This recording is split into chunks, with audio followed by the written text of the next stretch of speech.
बिस्मिल्लाहिर्रहमानिर्रहीम अस्सलाम वालेकुम। Welcome to my channel cooking with Nabira. कैसे हैं आप सब? उम्मीद है अपने अपने घर में खुश होंगे, बाहिफाज़त होंगे। तो जनाब, छोले चाट की रेसिपी तो मैं आपको बता ही चुकी हूँ। आज हम बना रहे हैं चना चाट। तो चलिए रेसिपी की तरफ चलते हैं। एक पाव दाल ले लिए, इसको अच्छी तरीके से 2 घंटे के लिए भिगो दिया था।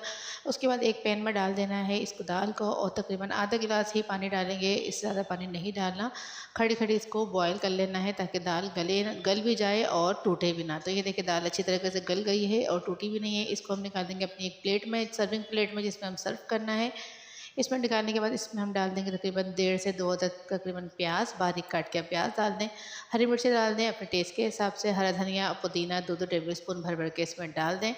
इसके अलावा इसमें नमक डालें टेस्ट के हिसाब से। मैंने आधे चम्मच नमक डाल दी है। ये मेरे पकौड़ा मिक्स का जो पाउडर मिक्सर बनाया हुआ था मसाला, वो डाला है। अमचूर पाउडर डालेंगे आधा चम्मच चाट मसाला डाल देंगे, और इसमें डाल देंगे लीमू का रस, तकरीबन 2 टेबल स्पून भर भर के इसमें लीमू का रस डाल देंगे। और वो मेरे स्किप हो गया था। इसके अलावा जो पकोड़े के लिए आप तेल गरम करते हैं, वो जो गरम तेल आपका रखा हुआ होता है, उसमें से 2 से 3 टेबल स्पून वो तेल भी मैंने इसमें शामिल कर दिया था, और मिक्स कर देना है। ये जनाब मज़ेदार सी हमें चने की दाल की चाट रेडी है। वीडियो पसंद आ रही है तो लाइक करें, शेयर करें, कमेंट्स करें। अगर न्यू है तो सब्सक्राइब करें बेल आइकन को। रमज़ान में अपने रखिएगा बहुत ज़्यादा ख्याल। मुझे दीजिए इजाज़त। अल्लाह हाफ़िज़।